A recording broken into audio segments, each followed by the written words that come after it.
I think sometimes we need a little bit of hope in these times in the Middle East. And so I love learning languages, and it's been really interesting for me to see with my bar mitzvah level Hebrew all sorts of linguistic and cultural connections between the Arab and Jewish world.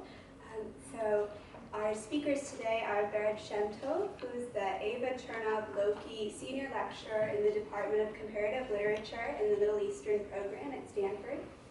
She's the coordinator of the Hebrew Language, Literature, and Cultures Project, and she served as the co-director at the Stanford Center for Jewish Studies until 2011. She also currently serves as the chair for the Literature Committee for the National Organizations of Professors of Hebrew. Among many other courses, Vera teaches Reflections of the Other, the Arab and Jew in Literature and Film here at Stanford. And we also have Ramzi Salti, who's a lecturer in the Arabic program. He's been awarded several prestigious awards during his years at Stanford, including Stanford Dean's Award for Distinguished Teaching, the ASSU's Honorable Mention for the Teacher of the Year Award, and the Knight Favorite Professor Award. He has also received multiple grants from Stanford Arts Institute to bring Arabic cultural icons such as Mike Massey and Pierre Delaine to the Stanford campus. And he authors his own Arabology blog and hosts a weekly radio program titled Arabology, which airs on KZSU Stanford. So let's give our speakers a round of applause. Rachel will put all this together. Yeah, thank you. So تفضلي.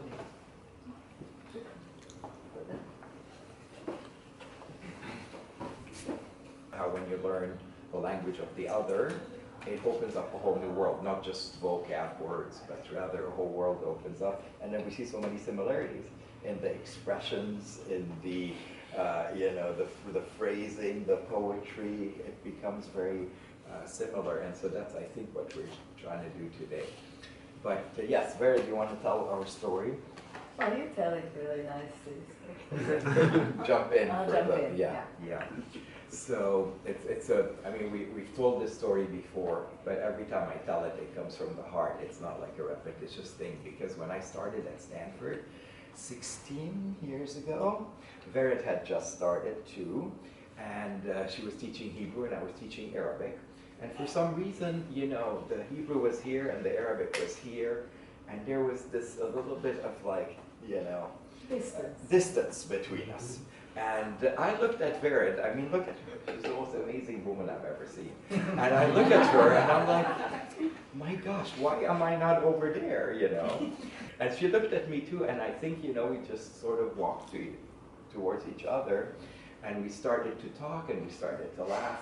And then she said something to me that was very interesting. She goes, you're the first, what did you say? Yeah, Ramzi was the first Arab that I ever got to speak with for more than like 2 sentences. Yeah.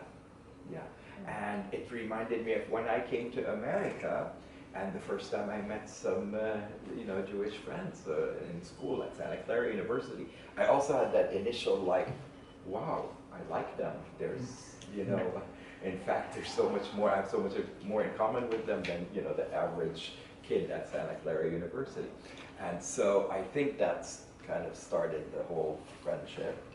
And through the years, we've been able to work together, empower each other. And Ramzi is like my brother here, but because of who he is personally. But I think that when I got here, it was interesting that the fact that you were also from the Middle East made me feel that you were a little bit more familiar to me than other people here. Right. Yeah.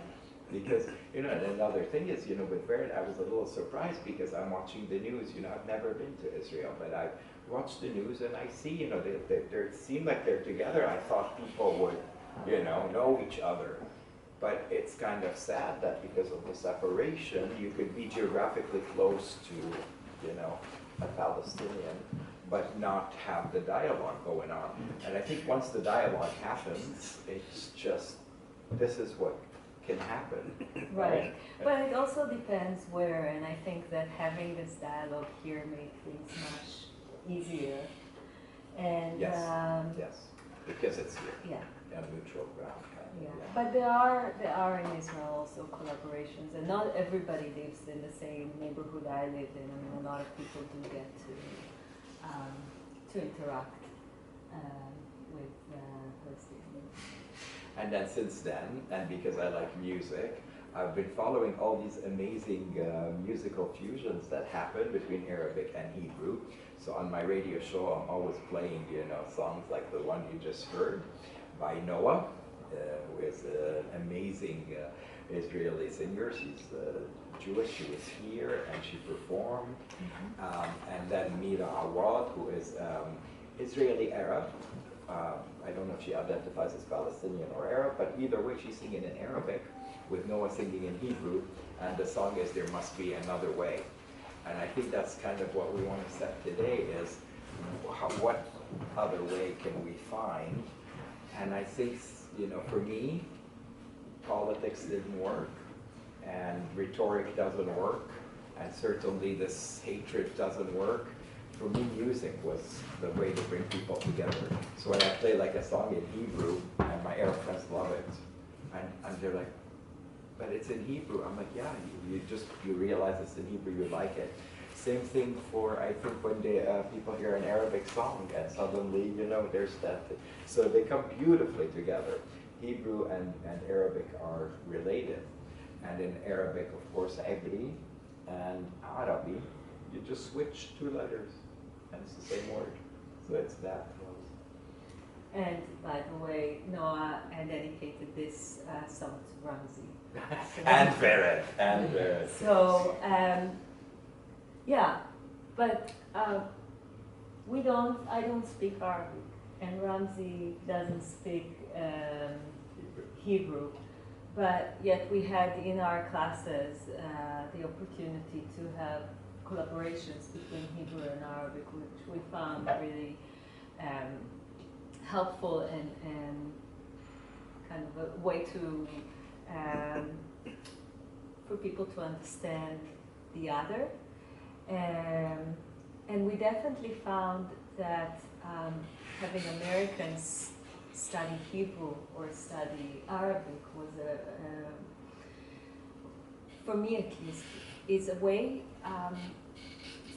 is for these students not to have this distance between their objective study and themselves, because when you have to speak the language and not just study about the culture, and it creates a huge difference. You suddenly become part of it. You look at things completely different, or at least that's how I felt from my students.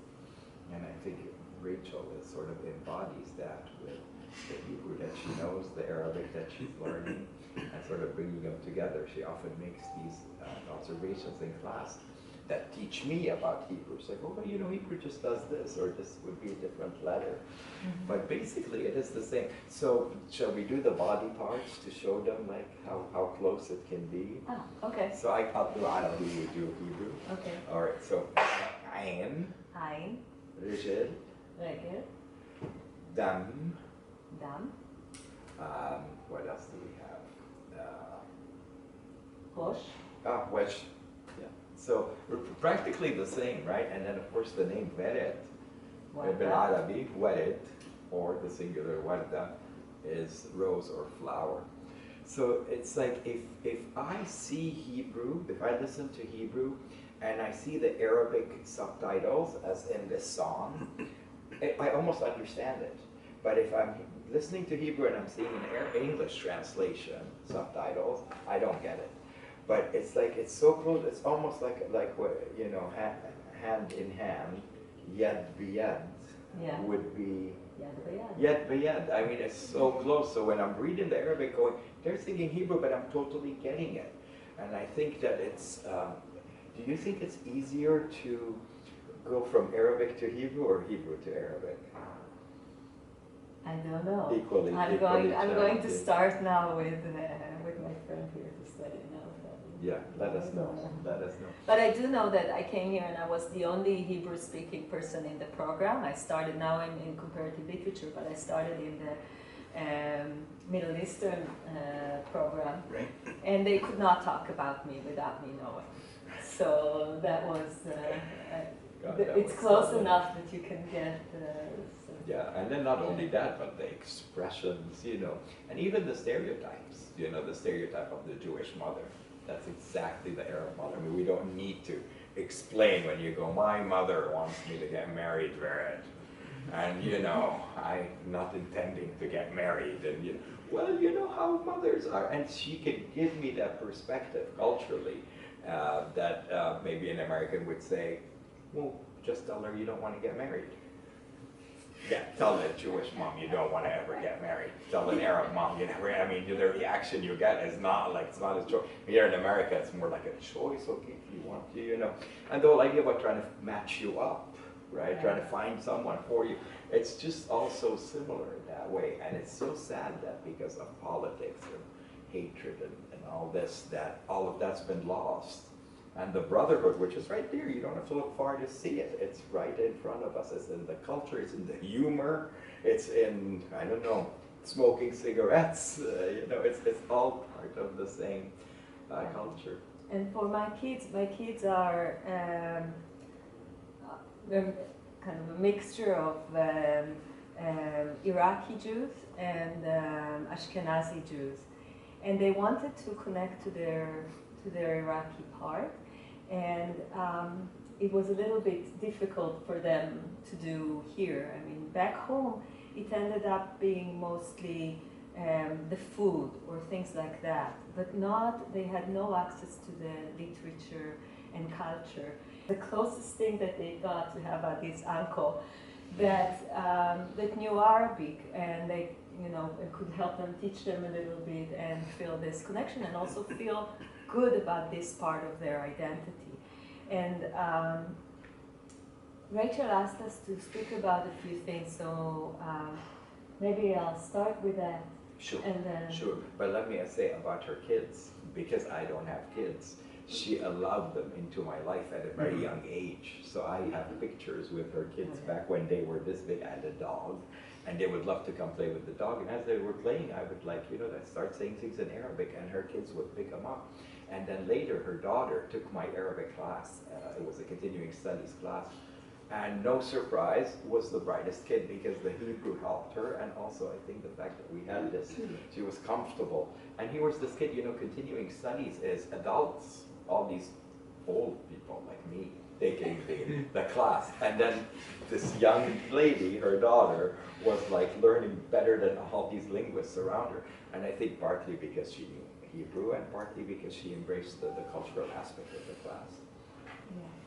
So yes, And start. the cultural connection.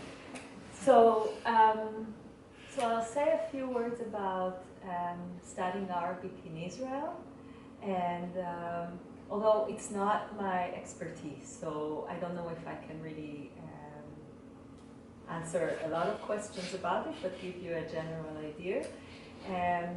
So in Israel, so Hebrew, of course, is, as probably you know, is the main language, like English here. But Arabic is one of the official languages, and between the ages of 6 to 10th grade, students are supposed to study Arabic. And in most schools they do, but most people at the end don't really know Arabic. So unless you came from a house where Arabic was spoken, the education in Arabic is not great. So I think that only around 8,000 people a year choose to do their matriculations in Arabic, to take final exams in Arabic, which gives you a sense where there are, 170,000 people, students studying the language. So there isn't really an expectation at home, like with English, because English is considered a language that will help you and succeed and something that you really need. It's the extra language. And in some schools even, they don't teach it in 10th grade. They stop earlier and substitute it with something else, even though they're supposed to. There are a lot of reasons for it. First of all, I have to say I'm really happy that there is this, that Israel is trying to teach, or that there is this attempt to have students study, because not, I mean, my students here, my kids here learned Spanish, but they didn't have to, or I don't know how many people in Turkey, in German know Turkish or other languages. So, so I think it's a positive thing, but unfortunately it doesn't really work well. And part of it is students are not motivated. Another part of it is probably the conflict itself. So it's, another part is that there are not a lot of qualified teachers. There is a real problem of qualified teachers. You wouldn't think that that will be the situation, but out of about 1,300 teachers, only 170 Arabic teachers are actually native speakers. So a new project started now, which I hope will be more popular, and it's called Ya Salam, and in this project tries to bring Arabic to elementary school students, so to have them kind of grow up with Arabic in school, just like they grow up with English. And we already have 220 schools that have this program, and hopefully more with time. And then one last thing, Arabic used to be the language at home for, like, the mother tongue of a lot of Jews in Israel, Jews that came from Iraq and Syria and Morocco and other places. Now this is disappearing in the second and third generation, and but there is an attempt to bring it back in other ways by these through just awareness of it, and a whole movement of third generation artists that promote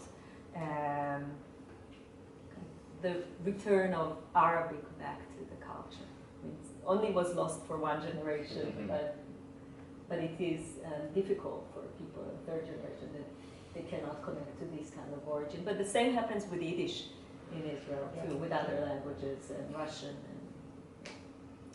It feels like actually the majority of the students in my Arabic classes are Jewish, and it seems that there's this trend of American Jewish students that really want to learn Arabic, and I'm wondering what you two might make of that, any challenges that might pose in the classroom or opportunities, and if you see bilingualism being a really important factor to creating peace in the region. So yes, I mean, I've always had a certain percentage. You know, we don't ever ask somebody if they're Jewish or Muslim, whatever, in the class, but as students sort of share and reveal things about their lives and their backgrounds, I'm always so proud that there's a percentage of Jewish students who are taking Arabic. It's always been the case. And they're not necessarily all, you know, the same. You can't group them all. I've had some very sort of right-wing students taking Arabic for, you know, utilitarian reasons, and then I've got these amazing Jewish kids who are taking it because they want to be able to decode the poetry of Mahmoud Darwish in the original language, or they want to, you know, write a bilingual poem in Hebrew and in Arabic. So they've always been there, and it's such a pleasure to teach them. But I have to say that even when those students come in, and they're kind of like, I don't really want to learn about the culture or the literature, I just need to know about language because I need to know it for the Israeli army or something. Even, I think, those students with the passing of the months together and exposing them to the music, the culture, the comedy, you know, you dispel all these stereotypes so that they don't really fear the Arab. And of course, I'm sure you have the same experience. Do you have? No, I have, Because I know not you only had that a I couple- don't have, I had in the past and they never stayed. Wasn't my one? No one, Right, that's I it, a remember. graduate Okay, really? student. So but he was a unique case. unique case, and I Wow. had one more Palestinian guy that came from Israel and said that he's from East Jerusalem and he didn't want to study there, but here he felt he could study, but after like 2 classes he felt he cannot do it. He just felt bad about it. So I don't have students, and at the beginning I was really sad about it until I started to teach a class called Myself and Other in literature and film, and started to get a lot of students with Yes. different backgrounds from the Middle East. So they were interested in literature, and actually it makes sense when you think about how many people speak Arabic versus how many people speak Hebrew. It's a small country. What also happened is that we stopped having a lot of these people that heritage students, we call them, that go to study Arabic, and Jews that go to study Arabic don't come to study Hebrew, and that makes me a little bit sad, because I think that it's important to know the other, but it's also important to know your own heritage. But whatever people study is great, and So it's not, the language is not the key sort of to literature. Sort of literature is the key to language, right? Because I think after you take a literature class and you're reading all these authors, maybe an English translation from the Hebrew, you kind of want to now try to attempt the text in the original language. And so maybe some of these students would want to learn Hebrew after taking your reflections of the other class. Maybe, but even if they're not, they don't want to put 3 years into studying a language. The fact that they are interested in another in Jewish culture makes me feel like, okay, that's a breach. No, but I mean, it helps so much if you know Hebrew. It's like, and for the Arabic speakers, we should learn Hebrew. It is, available. We've got amazing instructors here at Stanford. So now, Tori. No, Yes. just an observation, administrative observation. All these are very new, and it's wonderful. When I teach Arabic in France, or when I learn Arabic in France, we have obligatory to learn like second language Hebrew or Persian. Oh, So, really? and also the problem, I don't dissociate language from literature, history of literature and history. And that's what I was teaching in France for 30 years. When I were here, I was surprised. When could we create a major Arabic and Hebrew? And because the students are interested to study, are interested in literature, but we have to offer them.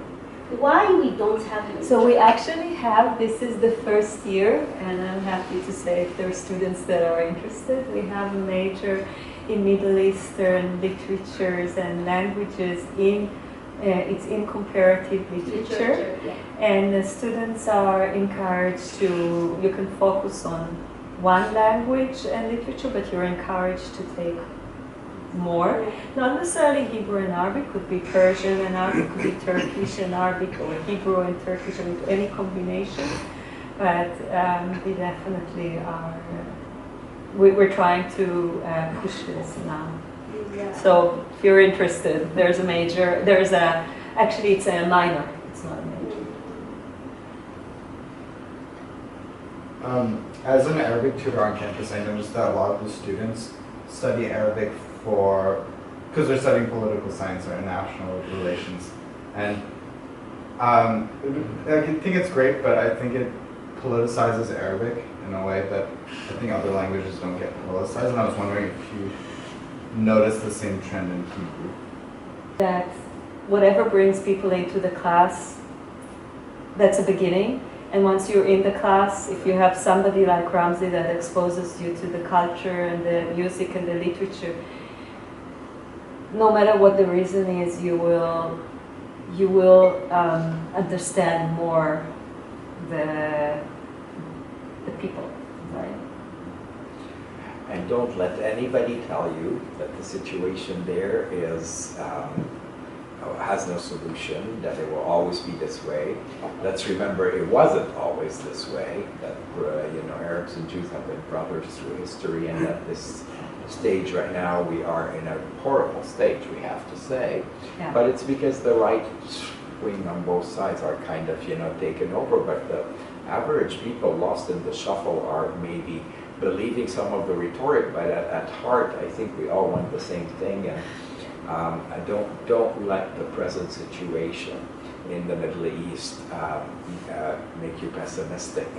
It is going to change. It will change. This I need him to tell me that once in a while, because well, and vice versa. Yes, totally. Okay, just like really small anecdote on that point about like the history of Jews and Arabs being together. Last quarter, I had done a calligraphy piece for a law student here who is Jewish. So if anyone who's not taken calligraphy class, take it. It's a wonderful class. Oh yes. But his family is Jewish, and this was a piece for his uncle. But his family originally had been from Iraq, but they had to leave during the Jewish pogroms, and his uncle was sad because he couldn't connect. He felt he couldn't connect with that Iraqi heritage because just the situation there is really bad, and he never got a chance to go there. So I did a piece for him that was in Arabic, and then he took it and the English translation, and then translated it into Hebrew for his uncle to understand. So What did it say? it was a poem. It's called Matar. Matar. Rain. Yeah. Wow. It's about Iraq. Same. There you go. So close. That's just my anecdote. Well, we should thank Rachel and Yeah. everybody for coming 5 to 6 p.m. on a Thursday. It's not an easy time. And each of you who came here, that's a small step, I think, towards making our little friendship grow and be contagious. And inshallah, we'll do more of these talks. And really, if you have a chance to take Barrett's class about the reflections of the other, don't miss it. It is an amazing class. you'll get Ramzi as a guest speaker. I get invited once a year to come speak, but you look at the class and it's just so varied and so beautiful. And try to do that if you're a student here. And if not, stay in touch with us. We are both listed, right, with our emails. And in terms of my Arabology show, if you find any Middle Eastern songs you want, I mean, it's called Arabology, but I play Hebrew and I play Turkish and I play other things. So let me know, because I'm always open to doing that. And tada, right? Shukran. Do you want to say something there? No, this is great. So شكرا. سأتكلم باللغة العربية وأقول شكرا لكم لمجيئكم إلى هنا اليوم، وأتمنى لكم أمسية سعيدة، واستمعوا إلى موسيقى فيروز. תודה רבה שבאתם, מקווה שיהיה לכם יום נעים, וכדאי לכם מאוד להקשיב למוזיקה של פירוז. She's everywhere. Okay, thank you.